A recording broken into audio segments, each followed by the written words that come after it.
eh, sikap PDI Perjuangan Nusa Tenggara Timur fraksi itu sudah jelas mendukung sektor pariwisata sebagai prime mover dan dengan demikian menolak pertambangan ini di Manggarai Timur dan juga bahkan di NTT. Itu sikap fraksi PDI Perjuangan Nusa Tenggara Timur. Saya secara pribadi sebagai anggota Komisi 4 selalu bicara NTT itu nelayan ternak tani. Kalau mau bangun pariwisata, ya pariwisata di NTT itu perspektif dasarnya itu adalah konservasi, bukan eksploitasi, bukan pembongkaran. Dan pariwisata di Nusa Tenggara Timur harus dibangun di atas tadi yang saya katakan, nelayan ternak tani. Perikanan dan kelautan, NTT adalah provinsi kepulauan, 71% NTT itu adalah laut.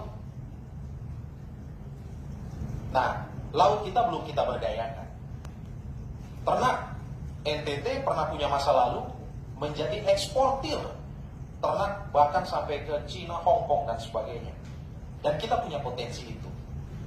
Dan tentu juga NTT adalah pertanian. Kenapa?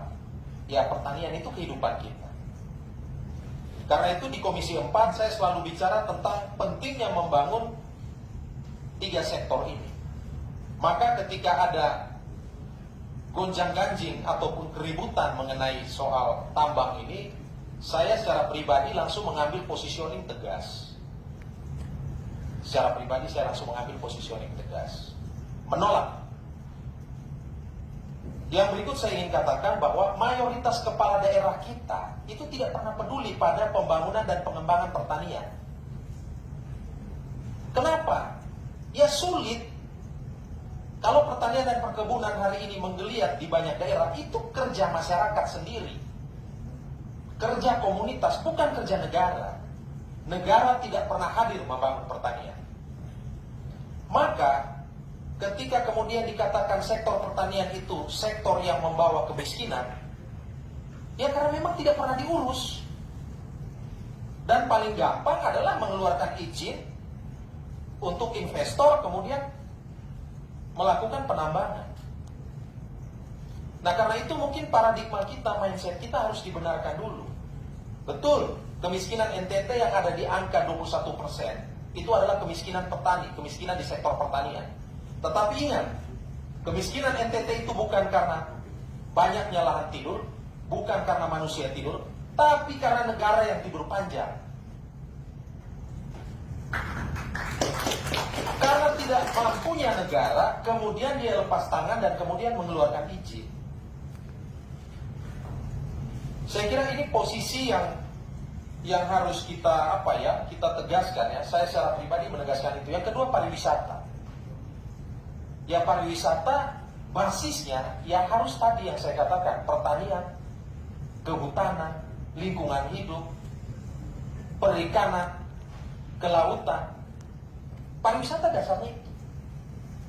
Ada catatan mengenai pariwisata kita, persoalannya di NTT adalah tidak dibangun di atas fondasi ini. Sehingga hal sederhana, hortikultura misalnya, buah, sayur mayur, untuk di Labuan Bajo misalnya, kita datangkan dari Bima. Kita datangkan dari provinsi di luar NTT. Kenapa? Ya karena kita tidak pernah berinvestasi membangun pertanian kita. Tidak pernah. Tidak pernah.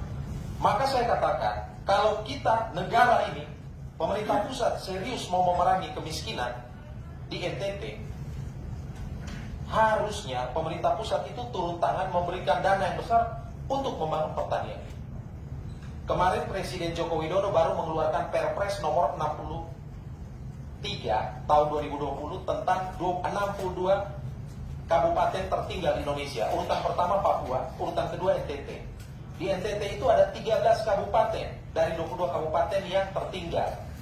Setelah saya periksa, kenapa tertinggal? Ya karena berdasarkan sejumlah indikator kemiskinan, IPM dan semuanya itu di bawah standar nasional. Lalu siapa yang miskin? Yang miskin di situ petani. Petani. Masih untung dapil Bang Andre ini, NTT 1. Paling yang masuk di situ cuma Manggarai Timur. Di dapil saya NTT 2 dari 13 kabupaten kota, ada 10 kabupaten yang tertinggal di situ. Saya lalu membandingkan Kak Andre.